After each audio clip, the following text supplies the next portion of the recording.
It happened so fast that I didn't even see it coming. One day, the woman I had trusted for nearly a decade became a stranger. Then one shocking revelation after another forced me to face a crossroads in my life. Before continuing the story, tell me which city you are watching from. I want to know how far this video has come.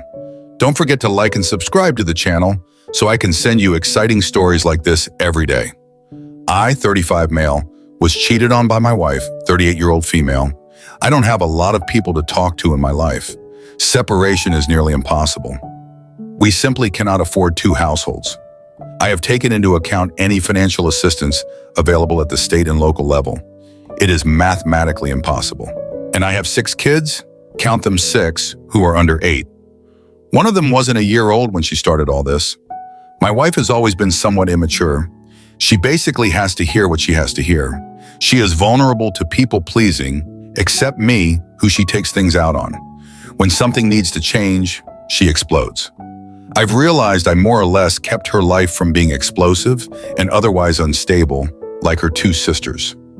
One a twin, one older. I'm not just ragging on the family. This is clearly familial. They are very alike. I used to be pretty proud to be the one guy not cheated on, and we've been together now almost 10 years. Now, I don't even know what to do for Young. It's clear where it started to snowball. She returned to work. We could finally make that work if she took mornings. This meant we didn't need daycare. She would do a 4 to 11:30, and I would head in when she got home. Starbucks. Of all the stores, I'll come back to this later. Eventually, she just started insulting me to everyone who would listen. I'm not perfect. We would fight. My wife, however, would take it to another level. She would scream she hated me. She would say I don't please her. She would yell everything out of the sun over the same basic few fights. Stop spending us into oblivion. I lost my house I had when we first met because I had to eventually sell it to pay off massive debt. She is impulsive with money. She threw a literal tantrum when I told her in her second car that we were absolutely to leave the lot and said I did the same to get $1,000 off of my car. We ended up with her throwing a fit. Her prior car sold at the far end of red on Kelley Blue Book and the new one far red on Kelley Blue Book in an $850 monthly car payment on what I would consider to be a decent car. Top model Mazda CX-9, but not high scale. That is just one of the many stupid actions she took. Stop yelling at me. When I would ask her to treat me better, she would scream how I was calling her a bad wife and was a bad man. We were talking at a hysterical level because I would say she needed to change. I would constantly say, listen to me. She would mock me, say, oh, I'll listen. It won't fix anything. I had to tell her to change. What to what? What is your definition of fixed? I had to point out I knew she would fight. I was okay with it as long as we moved on and solved things. But her explanation was more or less becoming fixed, was correlated with never having to hear about anything she does that needs to change. Eventually, she finally started saying, I wish I had cheated on you, and thank God I'm not pregnant with another one of your kids. Thank God indeed. She started her period early, one of the only times she did. She's like clockwork, and the thank God was because she was cheating at this point and scouting out men. 9 men. She sexted 9, all quite young, early to mid-20s. No real-life career, just weak. The one she had sex with, Ricardo, even offered to be a bottom for me if she would keep seeing him. Because my wife realized he was super weak, she called it off just before I found out, at least on a sexual basis. He got friend-zoned. It started with one from work. He dropped her. She broke and wanted more. She then talked to and sexted random men on Snapchat, one of which she met twice and had sex with and gave a blowjob to the first time. During all this, because she was picking up hours, I took over my kids nearly entirely. She would go out 3 times a week. One day on a date, she picked a fight. February 11th, I still remember it. It was when I finally told her I either get access to her phone or I'm filing a divorce. Because the way she picked that fight made it abundantly clear she bailed on that date before she bailed. She called me asking when I would be home. I moved my workout. I had left a little late. I was actually apologetic. I said, oh, I can skip. I left late. I don't want to be late. She said, no, go, and then guilted me saying, I don't want to have to hear you complain about it later. I then said, I can make my own decisions. What are you doing? She then said nothing, took it as an accusation. It was more of a, "Why are you fighting with me?" statement, and hung up on me saying, "Stop embarrassing me in front of my friend." The friend she was hanging up on I couldn't hear, so I called her back and said, "Really? What is going on? What was that?" She then said more or less, "How dare you embarrass me in front of my friend? I'm not doing our date." So I make it to the gym, decide why not go, and then she tries to guilt me again, saying, "Sure, I should drive to our date drunk and die." At which point I said, "We talked at 4:40, it is now 5:15. You already were drinking before you said this. You're just too bad at lying to know what you just revealed." I'll ask again, "What is going on?" She then disappeared for a full day. She didn't come back until 11 at night. Now, it's possible she was with Tori, a girl from work, bad-mouthing me. I saw the Snapchats and they do confirm a timeline, but these attacks just went on for a long time, and this was the date that made me say, "No, give me the phone or we're done."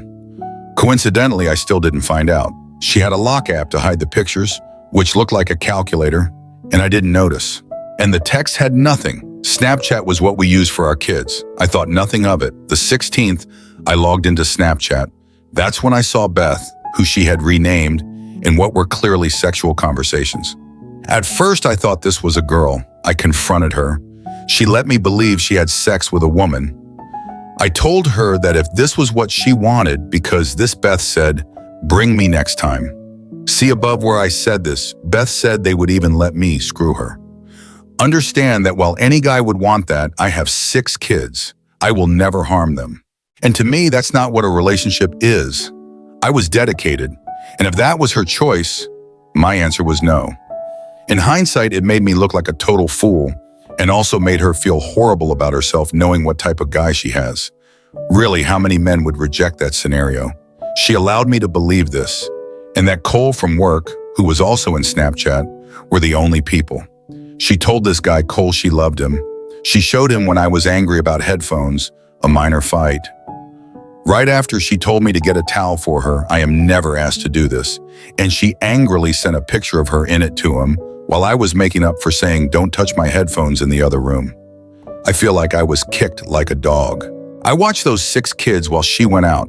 That meant food, cleaning, changing, and I take them weekends when she works. Mornings until 1:30 p.m., that means breakfasts, lunch, changing, and bottles.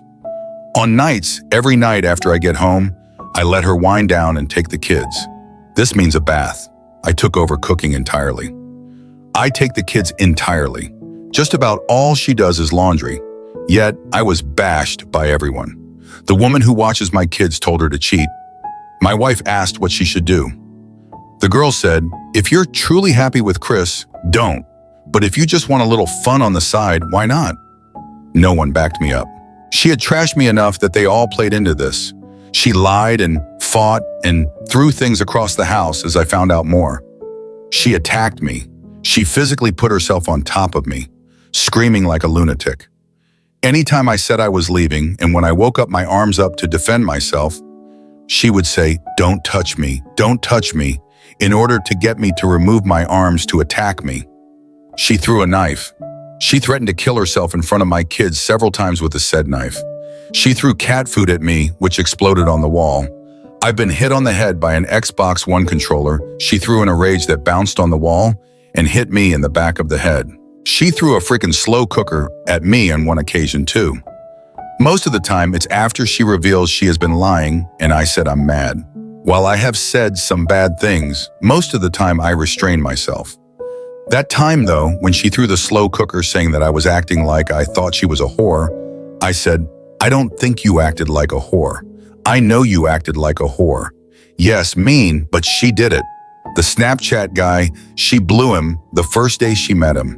She hit men so many times. First, it was Cole and Beth, Ricardo, really. Then it was 3, including another random Snapchat guy.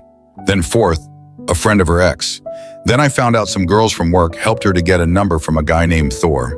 Then 2 online she was going to see when she went down to Vancouver, who was sick, and my wife bailed on going to see her mom with cancer to stay one more night with Ricardo after I found out. By the way, she claims this guy raped her, but she has a picture she downloaded of his sister the morning she left to stay at a hotel with him the night she was supposed to be with her mom, which I didn't find out until the family blew up when they found out that she had supposedly seen them. So they were abandoned and they were pissed at my wife about it. Seriously pissed off. There are a few advantages to this. All the men were ugly. My wife knows I'm the best she can do now, and me, well, I was bigger than all of them too, which I have to admit felt pretty good. And the second advantage, she may be crazy, but I did retaliate. Part of it was because I've been cheated on before and I know what happens if they think you're weak or begging. So some advice for men cheated on, do not beg them to stay. She called me before she left that day crying, saying, I didn't understand what it was like to lose someone I cared about so much, since Cole would no longer talk to her. I just said nothing. Until finally I said, I don't understand what it's like to lose someone. Are you listening to yourself? She took a few more swings and I said, no, stop right there. You think I'm on the phone right now, waiting for you to get home because I'm hurting and can't live without you. And I'm struggling with how much I want you to stay. Consider this, it is exactly the opposite. I'm not speaking because every fiber of my being is screaming to leave. And she hung up. She had been up to this point saying she would leave me for Cole.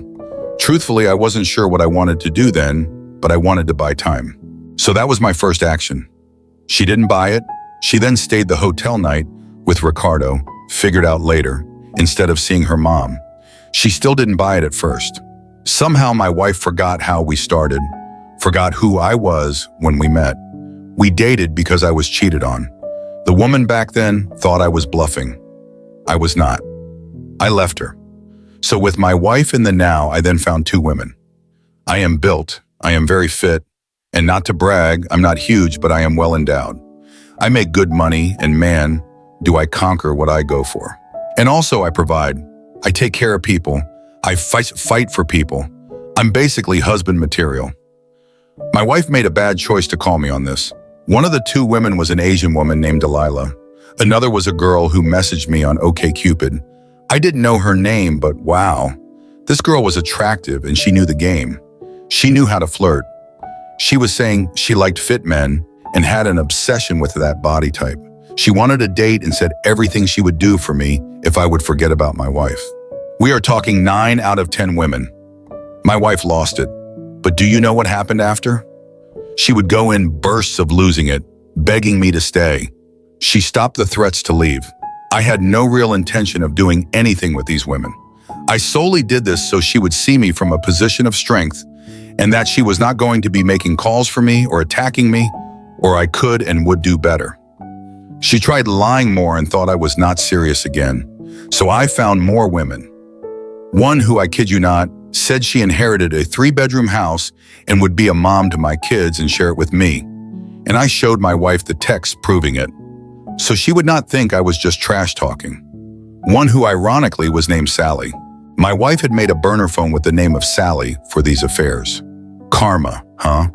She used to have a Sally keychain. My daughter asked her why Sally was gone. My wife said, ask your dad about Sally. Of all the things and possibilities. Karma. I put the hammer down. I said she was going to respect me. She thought I was weak. I was not. That I was undecided on what to do with her. Mainly due to finances and the kids. And for the time being, we were just living together until I figured it out. I told her if she continued to treat me like crap, I would have women on the side like the ones I had already shown her. I'm so angry with all of this.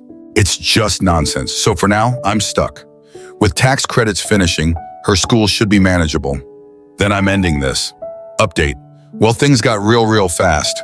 Before I start, as I said before, this is mostly venting. Let's start with item 1. My wife had sex with at least 2 men, not one and not just Ricardo from above. Anyone could have guessed this. I wasn't stuck on thinking she had sex with 1 man. I knew the ones she didn't meet, though, due to seeing the convos. So I knew this guy was one of the maybe guys, which shows how full circle I've come on this, in terms of just being done dealing with this, as I don't care that she did. At this point, I'm leaving anyway, since an annulment is almost assuredly possible. I'll explain why as I go along. I took a day off work, the 14th of January, because the woman who watches my kids bailed on us. My wife called me freaking out, saying she would lose her job. I stayed home. She headed out. Well, Google Maps is my friend. I had checked it, but for some reason this didn't show up. She went straight to Kirkland until 3:40. She works in Everett, not Kirkland. She had told her friend as well as me that she was working. She also had asked for a few days if I would take the day off or have Amber watch the kids. I was still deciding if I wanted to pay Amber to watch the kids. This was the first day she watched them. The first day, guys, and she cheats at literally the first chance. Now that on its own would normally be upsetting, but I've already known she cheated, so it's just more BS. But y'all are about to get as pissed as me because this one just isn't okay. The 14th was our second child's birthday. She planned ahead for an affair on Caden's birthday. While I was sending her videos of all the kids as I watched them, she was having sex with this guy. This one, I trapped her. She had no out. There were more reasons for this. She had it in her notes, January 14th, to get Plan B at the store.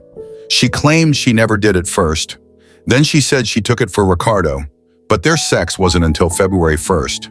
And the nail in the coffin, she started her period extremely early on January 19th and had messaged her friend asking how long it takes to take effect the 16th. I had brought this up to her before when she denied it, and she said she was just looking into it, then admitted she took it for Ricardo, who she said was the only guy. The time frame just didn't add up. She first admitted to seeing him, but not the sex. I said she was there 4 hours, don't lie, and then went over rapid-fire the dates in Plan B. She finally broke down crying, and the typical cheaters' fake remorse when they know you're serious on leaving kicked in. She rapidly said you can have sex with Lily, a girl from work who was cheated on and has a free pass. You can have a threesome with me, please. I didn't tell you because I knew you would leave. Just do whatever you want. Just don't leave. I told her I didn't want the random sex, and it's honest. I don't. It isn't who I am. So then we get to the less upsetting update of more I found out, and this one is just so damn absurd. It's on the funny end of the spectrum. Although January she messaged yet another guy online, this guy was saying he loved her, was calling her his angel. She was swooning, blah, blah. Don't care. She had said she lost money in her purse months ago. No, this guy online kept asking her to load up gift cards and send them to him. My wife is so unbelievably stupid. She sent money to a guy who spoke bad English online and catfished her. Tons of gift cards, hundreds of dollars. Jesus Christ. And I saved the best for last, or should I say worst. For those of you who don't believe in God or karma, I had seen a guy message my wife out of nowhere on February 16th, asking how she was, and he hadn't seen her in a long time. Okay, for you all to know, February 16th was exactly when I found out she had been having affairs. I just didn't know the extent. He sent his message the same time of day we were fighting that morning. He messaged her exactly the same time. What are the odds? This guy has been gone for like 10 years, and this is the day he messaged her out of the blue. The same day and at the same time we were fighting because I found out. So let's put that in a 2-hour time frame, since we fought for a few hours before she went to work and he messaged her at the same time. 3,650 days. A 2-hour subset of those days is 1 in 12 on top of that. 1 in 12 and 3,650, which is 1 in 43,800 if you want the precise odds of him deciding to contact her in that window as opposed to any other time over 10 years. But humans are much more complex, and I would argue each moment is weighed even heavier. I didn't message this guy back until this July 4th weekend. I just wanted to see when he last saw her. Are you all ready for this one? He on his own, without much prodding, said he hated how her ex treated her. This ex he referred to by name, which helped me find the time frame. I knew of him. He was my wife's last ex before me, and that he was glad he screwed my wife while she was with Christian due to that. So my wife has cheated on even more men than she told me. She lies about everything. This is item 1 that gives me the ability to get an annulment. I saved this convo. In the church, if a partner lies about their personhood in a way that would make you deceived about who they were enough to change your mind about marriage, it is grounds for fraud, meaning the marriage cannot be valid and can be annulled. Now, I had already found out she lied about one ex, Alex, but he was her first boyfriend. She could argue it wasn't a pattern of behavior she was hiding, and she was young and stupid and didn't think about it. That it was a mistake. She just didn't want to confront again years later. But this man was both just before me and was yet another incident of a relationship infidelity. This means she wanted to hide her keywords pattern of behavior. I now nearly certainly have grounds for annulment, which makes me happy. But that is not where this ends. That is not what I was asking if you all were ready for. He asked where she went after the last time they had sex because he never heard from her again.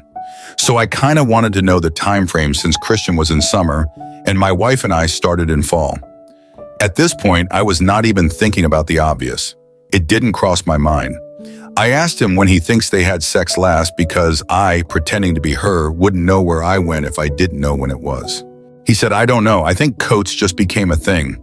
I still wasn't thinking about the obvious. I said, oh, like fall? So I was thinking there was overlap when my wife and I started having sex, but I refused to call it dating at the time because I knew she was too desperate offering me threesomes with her twin. I made it official November 19th after a few months of her trying to convince me to date her and that she would be mine and trustworthy. It was like qualifier dating. She told me we were exclusive. So when this guy said I was thinking, nice, Rebecca, I knew you weren't exclusive. Then I asked about it.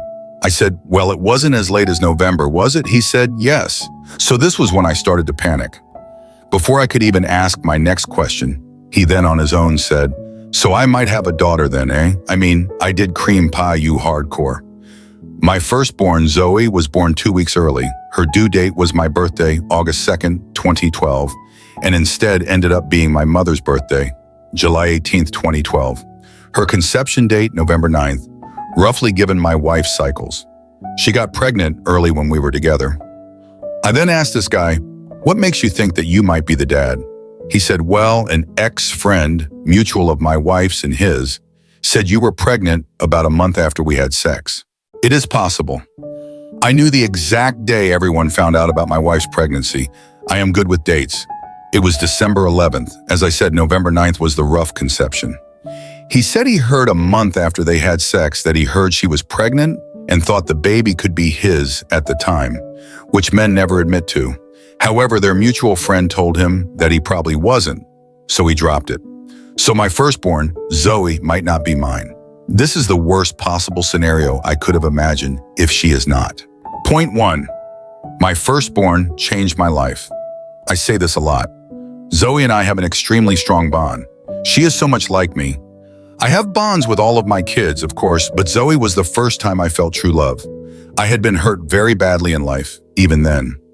She talked extremely early because she bonded to me, and she found I reacted when she did. I have posts of her talking so young, and it was solely due to our relationship and bonding. This girl was my world when I had no world when my dad had just died. She got me through it. You all have no idea how much I love my kids, and she was the start of that. She has 5 siblings who then have to be around another dad, or that Zoe has to be separated from while with this dad. So a side note, if Zoe is not mine, there's not even a remote chance I can't get an annulment. The odds become 100%. Hiding of different fathers to children is precisely verbatim listed as a parameter for annulment grounds. Fraud is generalized and is not defined, so the tribunal has to kind of decide if it is enough of a misrepresentation to have affected your decision to get married. Prior infidelity, and they might not think it actually affected your decision. Children's misrepresentation is actually listed as an item. It is a 100% get out of marriage free card. So while this is insanely upsetting, it might be a blessing. I got a paternity test for Zoe and just sent it in yesterday, July 6th, with expected results. And I will do this for the rest of my kids, but at least on annulment issues, they have to have been before we got married on the concealment end, which is 3 of them. I realize this is not the only reason for such a test. Also, I was already planning on doing this, but it kept getting put off. It may well be my annulment ticket. I have also since realized daycare is almost certainly getting expanded to some degree, whether through expanded childcare credits or a tax subsidy through Biden. I have my road out, so some of this is bad and some of this is good. I've processed a lot more. I will say all this has changed me rapidly in some good ways. It's still unreal. I will do another post when Zoe's test results come back. I will do another update when I do the other kids. I updated my original cheating post about my wife. Well, it got better again. She has a second phone. Today, my daughter somehow had it. My wife said she found it in a parking lot. Then she quickly grabbed it and said she threw it in the trash. I tried to go through it and she immediately pulled it out of my hands. I asked what she did with it. She said she threw it away. This was in front of my kids, and when she first took it, she went out and started talking to my friend. We were picking up the kids from as if nothing happened to shut me up in public. I was sitting in the car with all my kids. It was an epic move and calculated. I pursue it. It makes a fight with the kids right in front of them. I pursue her. It's in public in front of her friend, and she made sure I knew it. The kids were in the car, and I tried not to make a scene, but said we are getting that phone. She said she wasn't going through the trash. I then said, I'll get it. She wouldn't stop the car. Now in hindsight, she just put it in her pocket. She then said as I persisted when we got home finally that she would go back and get it. I called her saying that wasn't okay. She said it was fine to meet her there. She got the phone out of the trash. When she did, she grabbed me and kissed me and kept pulling my face to look at her. Cheaters and liars do this for control. She had deleted most of the texts, but not some of the pictures. It was her phone. Ironically, she didn't delete the monthly sign-up for Stray Talk Wireless since April 20th. She even insisted it wasn't hers after I got it. She must have thought she deleted it all. She didn't, and she kept denying after I said, I see pictures of you at a house which isn't ours. She said, what pictures? She wanted to know what I knew. So the wife is still cheating. She refuses to admit it and said it was in case I used her phone, but she had saved images from people she doesn't talk to on her other phone. That means it is to talk to people I won't know about. She claims Amy from work and Colin, a gay guy. I was like, really? Why hide them? She's lying. She lost it several times. She met up with me randomly out of nowhere, knowing where I went for pizza, and grabbed the phone and ran. Insane. So when we got home, we started fighting. She just wouldn't give up, wouldn't admit it. She yelled more than me. As usual, I asked why she gets to yell each time I say she is lying. Even if I were wrong, I get to think she is. But it all came to a head when she again grabbed me and tried to force me to hit her. I locked my hands behind my back, and she just kept pulling at them to make my hands hit her, screaming, "Hit me! Hit me!" She then kept pushing me by and on the couch, and I kept saying, "Get off." I finally said I would call the cops and destroy her if I had to. She mocked me, yelling out of the door, "Help! Help! My husband is going to destroy me!" Making a scene. She then called the cops herself. She actually said to them she just wanted advice and was playing games. They took a long time to get here as a result. Just before they did, she called me and said to not say bad things she did, and she wouldn't for me. I said, no, I'm telling the truth. So they got there and it was normal, and one talked to me and one my wife. The guy who talked to my wife came back saying he doesn't normally like to come out for advice, but he would give her a pamphlet and whatnot, and they were about ready to head out. However, then my guy updated him about what I said above. My wife thought they were close to leaving, and they were. So she was throwing out trash when they grabbed her again and walked her to the cop car. She was arrested. I could see the look on her face change when she went from, "I'm taking out trash and they will be out of her hair soon," to, "Oh crap, they are coming back for me." My two older girls started nearly having panic attacks, and then they asked them to get me. They informed me she was going to jail. I don't know all the specifics. It was confusing. My wife had tried to call my bluff on the cops and called them herself. I warned her in advance, but she kept getting bolder, thinking I didn't and wouldn't stop her. I did. This will now be on her record. I didn't want this regardless. The kids are torn up, and I don't want a divided family. Before idiots here say remove the mom, it is not that simple, even when violent. At this age, they will blame me. It will be years of trouble and studies that say kids are better off, or what I call pseudoscience. I'm sorry, it is. Sometimes you have to use your head. Half that type of science, which my brother majored in, is shoddy at best. I outperform him with people 9 times out of 10. This isn't ego, it is just fact. Even the brother openly admitted the big flaws with well-being monitoring of a child and how it is weighed. It is not, no matter what any of you say, good to have the mom arrested and kids removed from her in almost any circumstances, and unless they land you or kids in the hospital. Pushing is not enough. I wanted the cops to just warn her, and I told them that, But apparently in Washington, they have strict laws. So my cheating wife is in jail. My kids are more torn up than I've ever seen them, and I get to simmer in that. And she has likely been cheating the whole time with this other phone. Just FML. Yet another update. My wife has been released with a protection order. She talked with me before that, and she admitted some things, but not all. This is a 6-month affair with the same guy, Ricardo, who is not Ricardo. He's a guy named Joe. I have the burner phone now, the second one. She looked up gay porn on it, has a picture of my daughter Lily she sent to this guy, and all signs point to her having had sex and having been pregnant with his kid. It takes a long time to explain how I know this, but I do. I don't want to write it all out. She is saying they always used condoms. That is a lie. She likely had threesomes with him since he is bi, and that is what the gay porn is about. My wife is just a harlot. Her trial to date is August. She's been losing it, telling everyone she hurts so bad not seeing me. I'm hurting, but for different reasons. Guys, I've got all 6 kids, 3 ferrets, oh dear, hamsters, and laundry now to do on top of what I already did. This is utterly exhausting. Zoe's test results finally have an update. It said I received and will process the results of my email in 2 business days. I don't know if it counts the day I received it, so it will be Tuesday or Wednesday. I talked more with the potential dad, and I was right. When I said it really sounded like he was contacting her mainly to see if he had a baby with her. He said he always suspected the kid was his. He said he always thought I would reach out, but finally decided to check himself. We were cordial. He said I was a nice guy and was sorry for what I was going through. I said I would do the right thing no matter what, and we would talk more about Zoe and what to do if she was his. At this point, I'm just too tired to update more. There was a lot more than this. My wife begged me to say I love you on the phone every time she called. She then went on to saying, I really, really, really miss you. Don't you miss me? At all? A little bit? She was crying, telling lies, and saying I loved her. She was broken up.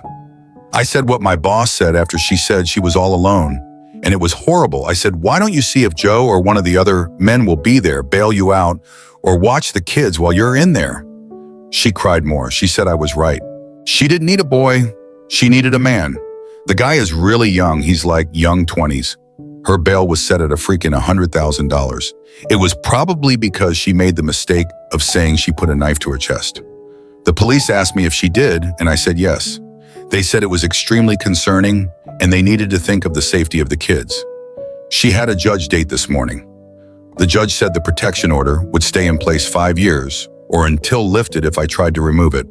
She broke down. She is really torn up. I'm a little worried about her, not that I want to reconcile. I've never heard her crying like this. I heard her in the background telling Amber who watches our kids. We can both contact her since she watches the kids. We just can't talk through her, and Amber was explaining what was going on since they didn't tell me yet. Every time I've called Amber, I can hear her breaking down crying at certain points in the call when she hears Amber say key things. She's telling everyone that when she isn't with me, she finally gets how alone she is with me not there. She doesn't care when the other men aren't there. It's me she cares about and wants to come home to. I think she had her wake-up call. We will be living like this for at least 30 days. I'm only removing it so she can go home to take care of the kids. Amber will help her at home, and I'll be leaving. Amber coincidentally just filed divorce paperwork. This might be a sign from God. I know that sounds odd, but I talked to Amber, and she said she would move with Rebecca when her lease was up. That means that I can get more and less free daycare. We will pay her to get a tax credit, and I have her paid toward the rent, which would be increased by about $700 a month.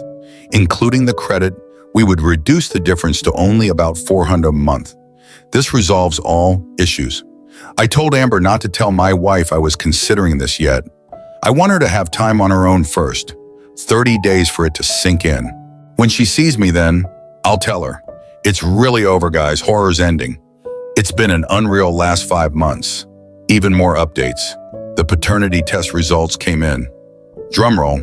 I'm not Zoe's dad. She looks so much like me too. I can't post more. I'm too broken up. Okay, so some final minor updates. My wife's boss had bought her the burner phone I found and put it in her email. It's unreal how ethical her work environment was. One of the employees talking to my wife on that phone refused to say who he was. I said I would be reporting her to get her fired for her actions, and she could go down soft or hard on me finding out who she was. She actually filed harassment because I said go down soft or hard and successfully got a protection order against me. I explained it to the judge and he asked, "Would you feel afraid by this?" And I said no. I was clear. It was about her job and interpretation and inappropriate actions. I shit you not. He said, "What inappropriate actions?" I mentioned getting her phone numbers to sleep around at work and her sleeping around with 2 men at work and this woman telling my wife to do so. He then said, "That's not your life, it's your wife's." I was like, hell, it isn't my life, because he said I had no legitimate reason to contact her and that her work actions were not illegal. It meant it was harassment. She actually successfully got a protection order against me and made me pay her court costs. A load of crap. So if you ever think things are unfair, remember you could have a jackass judge make a jackass decision. I could not believe I had to sit there and say I wanted this woman out of my marriage. And he acted like a piece of crap, saying, again, she's not in your life. You had to ask who she was on the burner phone. Why not yours? Because you didn't have her number. I said people were contacted on that burner phone, and I wanted to know who all were to remove them from my life and marriage. As to why I texted this girl and he said the above, I'm like, F you. I wanted to say it anyway. Amy was just hiding who she was. I asked who it was on the burner phone and she didn't reply. I asked who she was on my phone and she wouldn't tell until I told her and then refused. It was just some BS. This girl is divorced and hired a local firm to destroy her husband. She worked at Starbucks. He made more. She made out like a bandit, the attorney charging her nothing to hire, until he got her husband's money and destroyed his life. My wife surrounded herself with pieces of crap and the judge was an a-hole. How fun. I also loved when he said, "What does go down soft or hard mean?" And I explained I was going to find out who she was one way or another. And the phrase around there said I was reporting her to her work in, so much as it was a report for her actions at work. He also said you threatened her job, and I said in as much as her actions should and could have consequences at work if brought to light. I did not threaten to get her fired by inappropriate means, only that I would report what she did, and she deserved to be fired for it. I'm livid. It's a 1-year no contact order. I don't care much, but the judge is a POS. This story is not just about a man surviving betrayal, but a powerful lesson on resilience in the face of heartbreak. More than anyone, he understands that life doesn't always go as planned. Sometimes it's a series of unexpected challenges, pain, betrayal, and loss. Yet what truly matters is how we choose to rise from the ashes, how we choose to keep moving forward for a better future, especially for those who rely on us. There might never be a perfectly happy ending to this story, but with unwavering determination and the will to rebuild his life, he's already crafting a new chapter. Life, after all, is about finding hope after despair and embracing the possibilities that lie ahead when one door closes and another opens. If you found this story meaningful, please hit the like button and subscribe to the channel for more heart-touching and thought-provoking stories. Thank you for watching, and see you in the next video.